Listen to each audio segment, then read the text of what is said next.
بسم اللہ الرحمن الرحیم۔ السلام علیکم پیارے دوستوں، آج کی یہ کہانی ہے ایک بوڑھے شخص کی جو 50 سال تک اللہ تعالیٰ کی عبادت کرتا رہا، صبر کرتا رہا، لیکن آخری عمر میں اس کے ساتھ کچھ ایسا واقعہ پیش آتا ہے جو کہ اسے پوری طرح ہلا کے رکھ دیتا ہے۔ یہ واقعہ بہت ہی زیادہ دلچسپ ہے، آپ کو ضرور پسند آئے گی، اس لیے آخر تک ضرور دیکھیے گا۔ اور اگر اب تک ہمارا چینل سبسکرائب نہیں کیا تو ضرور سبسکرائب کرتے ہوئے ساتھ میں لگے گھنٹی کے بٹن کو بھی دبا دیجیے گا۔ سورج نکلا تو بوڑھا بزرگ گھر سے باہر آیا، مکے کی گلیوں میں گھومنے پھرنے لگا، شاید کہیں مزدوری مل جائے۔ تمام لوگ گرمی کی وجہ سے گھر کو لوٹ چکے تھے۔ مزدوری تلاش کرتے کرتے گرمی شدید تر ہوتی چلی گئی، اس کی ٹانگیں جواب دے رہی تھیں اور آنکھیں پتھرا گئی۔ کل رات اور دن سے بھوکا تھا، آج رات بھی وہ بنا کھائے ہی سو گیا تھا، اور آج دن میں وہ روزے سے تھا۔ پیٹ میں بھوک کی آگ لگی ہوئی تھی۔ اس کی خواہش یہی تھی کہ بس ایمان کی حالت میں موت آ جائے تاکہ وہ اس قید حیات سے رہائی پا جائے۔ انہی سوچوں میں گمسم مٹی کریت رہا تھا، اچانک اس کا ہاتھ ایک نرم اور ملائم چیز سے جا لگتا ہے۔ اسے کچھ یوں محسوس ہوتا ہے جیسے کہ سانپ کی دم ہو۔ وہ اپنا ہاتھ کھینچ لیتا ہے، پھر دل میں خواہش پیدا ہوتی ہے کہ کاش یہ سانپ مجھے ڈس لے اور میں جلد از جلد اس دنیا سے چلا جاؤں۔ لیکن ساتھ ہی خیال آتا ہے کہ مومن کے لیے کہاں جائز ہے کہ موت کی تمنا کرے۔ خودکشی کرنا اسلام میں ناجائز ہے، اسلام میں سخت حرام ہے۔ چنانچہ اس نے اللہ سے معافی مانگی اور دوبارہ اس چیز کو غور سے دیکھنے لگا۔ اسے بڑا تعجب ہوا کہ یہ بے حس و حرکت پڑی ہے۔ اس نے اسے پاؤں سے ٹھوکر بھی مارا، لیکن وہ چیز جوں کی توں پڑی رہی۔ اس نے ہاتھ سے مٹی ہٹا کر اسے پکڑا تو ہمیانی نکلی جو سونے کے دینار سے بھری ہوئی تھی۔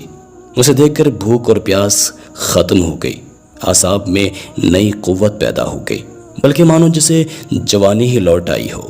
سوچنے لگا، میں کتنا خوش نصیب ہوں، یہ مال اپنے گھر والوں کے ہاتھوں میں تھماؤں گا تو کس قدر خوش ہوں گے۔ وہ اس وقت حسین اور روشن مستقبل کی امید میں خوشی سے پاگل ہو رہا تھا۔ اچانک ایمانی حس بیدار ہوئی اور دل میں القاء ہوا، یہ مال تیرا تو نہیں بلکہ یہ تو کسی اور کا ہے جو کہ گم ہو گیا ہے۔ سال بھر اعلان کرنے کے بعد اس صورت میں تیرے لیے حلال ہوگا جب اصل مالک نہ ملے۔ جب سال کی مدت اور اپنے رات کے کھانے کا تصور کیا تو پھر طاقت جواب دے گئی، کیا خبر سال بھر زندہ بھی رہوں گا یا نہیں، اور یہ بھوکی ننگی بیٹیاں کیا کھائیں گی، کیا پہنیں گی۔ خواہش پیدا ہوئی کہ تھیلی کو واپس اسی جگہ رکھائے اور آزمائش میں نہ پڑے، لیکن بذات خود دانا اور عقل مند انسان تھا۔ جانتا تھا کہ اگر گمشدہ مال کو دیکھ کر چھوڑ دے تو کوئی ذمہ داری نہیں ہوتی، لیکن اگر اسے پکڑ کر دوبارہ رکھ دیا جائے تو ذمہ داری رکھنے والے کی ہوگی۔ اسی قسم کے تفکرات دماغ میں ٹکرانے لگے۔ اسے محسوس ہوا کہ کن پٹی کی ہڈیاں چور ہو رہی ہیں۔ ایک طرف یہ خیال اٹھتا کہ دبا رکھو، کیا جاتا ہے، اللہ کا دیا ہوا رزق ہے، اس کے ذریعے بھوکی ننگی بیوی اور بیٹیوں کا پیٹ بھر جائے گا، ان کا تن ڈھانکوں گا، ارے کوئی بات نہیں ہے، طاقت ہوئی تو پھر سے دینار چکا دیں گے، اس کا کم بھی واپس کیا تو کیا فرق پڑے گا اس کو، اتنے سارے دینار ہیں اس میں۔ لیکن پھر دوسری طرف یہ خیال بھی پیدا ہوا کہ صبر کر، اے بھلے آدمی، امانت میں خیانت کا ارتکاب نہ کر۔ قبر کے کنارے بیٹھ کر مالک کی نافرمانی کا سوچتا ہے۔ چنانچہ پھر وہ اصل مالک کے ملنے تک ہمیانی گھر رکھنے چلا گیا۔ چوروں کی طرح گھر میں داخل ہوا تو اس کی بیوی نے دیکھ لیا اور پوچھا، ابو غیاث، ارے کیسے آ رہے ہو، کیا لائے ہو؟ جواب میں کہا، کچھ نہیں۔ بوڑھا انسان اپنی بیوی کو بتانا نہیں چاہتا تھا، جبکہ اس نے آج تک اپنی بیوی سے کوئی خبر چھپائی بھی نہ تھی۔ بیوی نے کہا کہ واللہ آپ کے پاس ضرور کوئی ایسی چیز ہے، لیکن کیا ہے، بتا دو نا۔ بوڑھا بزرگ ڈر گیا کہ کہیں میری بیوی کسی وہم میں مبتلا نہ ہو جائے۔ اسے سارا قصہ سنا دیا۔ وہ عورت دیندار تھی، لیکن ابو غیاث کی طرح صبر اور حوصلے والی نہ تھی۔ کہنے لگی، جاؤ اور کچھ خرید کر لاؤ، کیونکہ ہم لاچار ہیں اور لاچاروں پر تو مردار بھی حلال ہو جاتا ہے۔ ابو غیاث نے کہا، نہیں، ہرگز نہیں، اگر تو نے اسے ہاتھ بھی لگایا یا کسی کو خبر دی تو تجھے طلاق ہے۔ لبابہ خون کے گھونٹ پی کر خاموش ہو گئی اور یہ اصل مالک کی تلاش میں گھر سے نکل پڑا تاکہ اصل مالک سے مل کر حلال طریقے سے کوئی درہم حاصل کر سکے۔ وہ حرم کی طرف چل دیا۔ حرم میں ایک نوجوان محمد بن جعفر تبری زیر تعلیم تھا۔ تبری کہتے ہیں کہ میں نے ایک خراسانی کو یہ اعلان کرتے ہوئے سنا، اے حاجیوں کی جماعت، میری 1000 دینار سے بھری ہوئی تھیلی کہیں گم ہو گئی ہے، جو کوئی اسے واپس کرے اللہ اسے دگنا ثواب دے گا۔ ایک بوڑھا بزرگ اٹھا جو محمد بن جعفر کے موالی میں سے تھا، کہنے لگا، اے خراسان کے رہنے والے، ہمارے ملک پسماندہ ہیں، حالات ہمارے بہت زیادہ خراب ہیں، شاید آپ کی ہمیانی کسی خوف خدا رکھنے والے انسان کو مل گئی ہو، آپ اس کے لیے انعام کا اعلان کر دیجئے نا، جسے لے کر وہ باقی واپس کرتے۔ نوجوان خراسانی نے پوچھا، ہاں بھائی کتنا انعام؟ ابو غیاث نے کہا 100 دینار، یعنی 10واں حصہ۔ اس نے کہا، نہ بھائی نہ، ایسا نہیں ہو سکتا، میں اللہ پر معاملہ چھوڑتا ہوں۔ دونوں جدا ہو کر اپنی اپنی منزل کی طرف چلے گئے۔ تبری کہتے ہیں میرے دل میں آیا کہ وہ ہمیانی ضرور اسی بوڑھے کو ملی ہوگی۔ میں اس کے پیچھے پیچھے چلنے لگا۔ وہ بوڑھا ایک خستہ حال مکان میں داخل ہوا اور یوں گویا ہوا، لبابا کہاں ہے؟ لبابا نے کہا، حاضر ہوں ابو غیاث۔ بوڑھے نے کہا، میں نے ایک شخص کو اس کی ہمیانی کی تلاش میں پھرتے ہوئے دیکھا ہے، میں نے اسے یہ بھی کہا ہے کہ تو اس کے واپس کرنے والے کے لیے 100 دینار انعام کا اعلان کر دے، لیکن وہ نہیں مانتا۔ اب ہمیں کیا کرنا چاہیے؟ میرا تو ارادہ ہے کہ ہم اس کو واپس کر دیتے ہیں۔ لبابا نے کہا، ابو غیاث، ہمیں تیرے ساتھ 50 سال فقر و فاقہ میں گزارنے پڑے، تیری 4 بیٹیاں ہیں، 2 بہنیں ہیں، ایک ساس اور 8ویں میں ہوں۔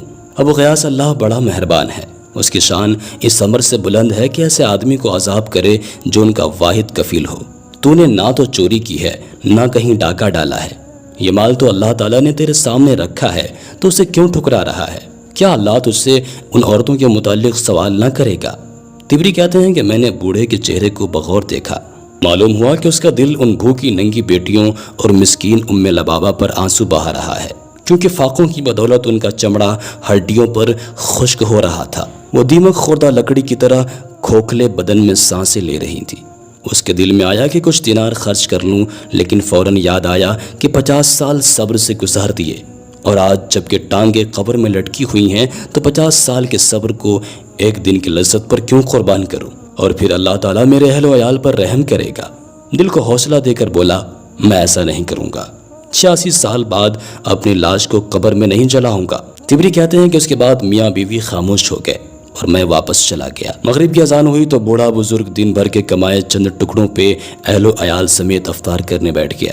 باقی لوگ انواع و اقسام کے عمدہ کھانوں سے مزے لے رہے تھے، اور انہیں اس بات کا احساس بھی نہیں تھا کہ رمضان المبارک، جو کہ قربانی اور سخاوت کا مہینہ ہے، اللہ نے بھوکا پیاسا رکھنے کے لیے روزے فرض نہیں کیے تھے، بلکہ اس لیے کہ مسلمان وقتی اور اختیاری بھوک کے ذریعے محسوس کریں کہ دنیا میں ایسے لوگ بھی ہیں جو بھوک پر مجبور ہیں۔ ان کی حالت پر غور کر کے اپنے اوپر اللہ کی بے پایاں احسان یاد کریں۔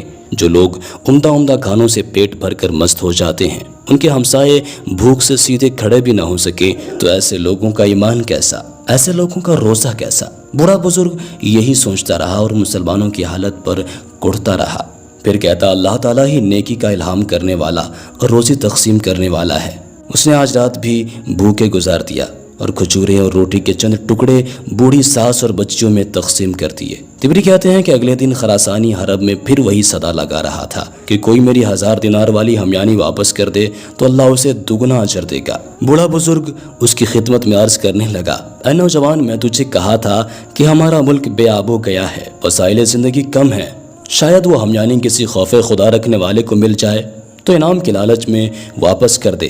چلو 100 دینار نہ صحیح، 10 دینار کا ہی اعلان کر دے۔ اس نے کہا، ہرگز نہیں، بلکہ میرا اور ہمیانی کا معاملہ اللہ کی سپرد ہے۔ اس کے بعد دونوں جدا ہو گئے۔ تیسرا دن ہوا تو خراسانی نوجوان پھر حرم میں وہی صدا لگا رہا تھا، اور وہی بوڑھا کھڑا ہوا اور کہنے لگا، اے نوجوان، تو نے 100 دینار دینے کا اعلان کرنے سے انکار کر دیا، پھر 10 دینار انعام سے بھی انکار کر دیا، تو آج 1 دینار کا ہی اعلان کر دے، شاید کوئی ہمیانی اٹھا لانے والا اس دینار کے لالچ میں واپس کر دے۔ خراسانی نے کہا، نہیں، بلکہ میں قضیے کا فیصلہ اللہ تعالیٰ پر چھوڑتا ہوں۔ بوڑھے بزرگ کی امید کا آخری سہارا بھی ٹوٹ چکا تھا، اور سوچنے لگا کہ ابھی تو 1000 دینار ہاتھ میں ہے، سارا نہ صحیح تو 1 دینار ہی رکھ لوں کہ بھوکے ننگے بیٹیوں کا سامان کر لوں۔ لیکن دینی جذبہ پھر سے موجزن ہوا اور قیامت کے دن کے خیال سے ڈر گیا۔ سوچا، 50 سال کے صبر کو 1 دن کی لذت پر قربان کر دینا سراسر گھاٹا نہیں تو اور کیا ہے۔ ابو غیاث نے خراسانی نوجوان سے کہا، آؤ اور اپنی ہمیانی لے جاؤ۔ تبری کہتے ہیں کہ میں نے ان کے پیچھے پیچھے چلنا شروع کر دیا۔ جب دونوں گھر کے دروازے پر پہنچے تو شیخ اندر داخل ہو گیا۔ تھوڑی دیر کے بعد باہر آیا اور خراسانی نوجوان کو اندر لے گیا۔ میں بھی ان کے ساتھ اندر چلا گیا۔ شیخ نے اندر جا کر محفوظ جگہ سے ہمیانی نکالی اور نوجوان سے کہا، کیا تیری ہمیانی یہی ہے؟ نوجوان نے کہا، ہاں۔ پھر بوڑھے بزرگ نے ہمیانی کا سر کھول کر دینار دامن میں پلٹے اور گنے تو پورے 1000 نکلے۔ پھر کہا، یہ تیرے ہیں۔ لبابا اور اس کی بیٹیاں یہ منظر دروازے کے سوراخ سے دیکھ رہی تھی، جیسے بھوکا دیکھ کی طرف دیکھتا ہے۔ خراسانی نے دیناروں والی تھیلی کندھے پر رکھ لی اور اس کے اوپر چادر اوڑھ کر چل دیا۔ لبابا نے یہ منظر دیکھا تو یوں چکرائی جیسے کسی عورت کا اکلوتا بیٹا گم ہو گیا ہو۔ اس کی بیٹیوں کی باتیں کھلی کی کھلی رہ گئی۔ چند لمحوں بعد شیخ نے آہٹ سنی تو نظر اٹھا کر دیکھا کہ نوجوان واپس لوٹ آیا ہے۔ اگر یہ بوڑھا بزرگ اس سے روگردانی کر لیتا تو یہ بڑی بات نہ تھی، کیونکہ اس نے ان کے بھوکے ننگے مسکینوں کو دیکھ 1 دینار تک نہ دیا کہ وہ اپنی بھوک دور کر سکے۔ لیکن یہ بوڑھا بڑا بردبار اور حوصلے والا شخص تھا۔ فوراً بولا، بیٹے کیسے آنا ہوا؟ خراسانی نوجوان نے جواب دیا، اے میرے بزرگ، میرا باپ جب فوت ہوا تو اس کے پاس 3000 دینار تھے۔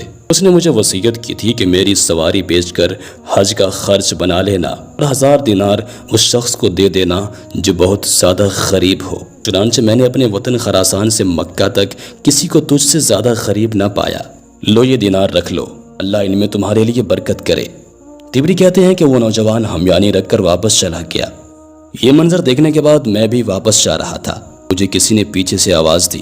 میں نے پیچھے مڑ کر دیکھا تو وہی بزرگ میرے پیچھے دوڑ رہا تھا۔ اس نے مجھے اپنی طرف بلا کر کہا، تجھے ہمارے معاملے کی خبر ہو گئی ہے۔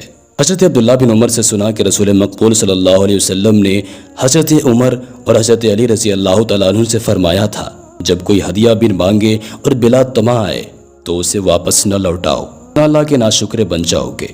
او ہدیہ میں سب حاضرین شریک ہوتے ہیں، چلو میرے ساتھ چلو۔ تبری کہتے ہیں کہ میں اس کے ساتھ چلنے لگا۔ بزرگ نے مجھے راستے میں کہا، تو بڑا مبارک ہے، میں نے عمر بھر ایسا مال نہیں دیکھا تھا اور نہ دیکھنے کی امید تھی۔ میری قمیص دیکھ رہے ہو، میں اس میں قیام لیل کرتا ہوں، فجر کی نماز ادا کر کے اتار دیتا ہوں تاکہ میری بیوی اور بچیاں اور بہنیں باری باری اس میں نماز ادا کر سکے۔ مزدوری کر کے چند کھجوریں اور روٹی کے ٹکڑے خرید کر گھر لوٹ جاتا ہوں۔ جب ہم گھر پہنچے تو بزرگ نے بلند آواز میں پکارا، لبابا اور فلاں فلاں۔ اس بزرگ کی آواز سن کر اس کی بہنیں، ساس اور بیٹیاں اکٹھی ہو گئی۔ اس نے ان سب کو دائرے میں بٹھا کر مجھے بائیں جانب بٹھا لیا اور سب سے کہا، اپنے اپنے دامن پھیلاؤ۔ چنانچہ میں نے قمیص کا دامن پھیلا دیا، لیکن باقی سب نے ہاتھ پھیلائے کیونکہ ان کی قمیص پھٹی ہوئی تھی۔ وہ 1 دینار ہر ایک کے ہاتھ پر رکھتا، 10واں دینار مجھے دیتا، یہاں تک کہ ہمیانی خالی ہو گئی اور ہم سب کو 100 دینار ملے۔ مغرب کی اذان ہوئی تو اس بزرگ کے اہل خانہ بھی عمدہ کھانوں کے ارد گرد بیٹھ گئے۔ بوڑھے بزرگ نے اپنی بیوی سے کہا، لبابا دیکھ لیا تو نے صبر کرنے کا فائدہ، اللہ صبر کرنے والوں کا اجر ضائع نہیں کرتا۔ ہم نے اپنے آپ کو حرام کے 1 دینار سے بچایا تو اللہ تعالیٰ نے ہم کو حلال کے ذریعے سے 1000 دینار عطا کر دیے۔ یہ بزرگ چند لقمے کھا کر اٹھ کھڑا ہوا اور باہر جانے لگا تو بیوی نے کہا، کہاں جا رہے ہیں؟ بوڑھے نے کہا، میں کسی فقیر روزے دار کو تلاش کرنے جا رہا ہوں تاکہ اسے اپنے ساتھ کھانے میں شریک کر لوں۔ یہ کہہ کر بزرگ دروازے سے باہر نکل گئے۔ تبری کہتے ہیں کہ مجھے اللہ تعالیٰ نے ان سے بڑا نفع دیا، ان سے میں اپنی خوراک حاصل کرتا رہا۔ 16 سال بعد مکہ آیا تو معلوم ہوا کہ وہ لڑکیاں شہزادوں سے بیاہ دی گئی ہیں اور شیخ چند ماہ بعد فوت ہو گیا۔ میں اس کی بیٹیوں کے شوہر کے پاس جاتا، ان کے بچوں سے ملتا اور سب کو وہ ہمیانی والا قصہ تفصیل کے ساتھ سناتا۔ وہ یہ قصہ بڑی دلچسپی سے سنتے، میری بڑی عزت کرتے۔ اللہ تعالیٰ ان تمام لوگوں پر رحم فرمائے۔ دوستوں، ہم یہ امید کرتے ہیں کہ آج کی یہ ویڈیو آپ کو ضرور پسند آئی ہوگی۔ ویڈیو کو لائک کرنے کے ساتھ ساتھ دوستوں کے ساتھ شیئر بھی ضرور کر دیجیے گا۔ میں آپ سے پھر ملوں گا کسی نئے واقعے کے ساتھ۔ جب تک کہ اپنا اور اپنے پیاروں کا بہت سارا خیال رکھیے گا۔ اللہ حافظ۔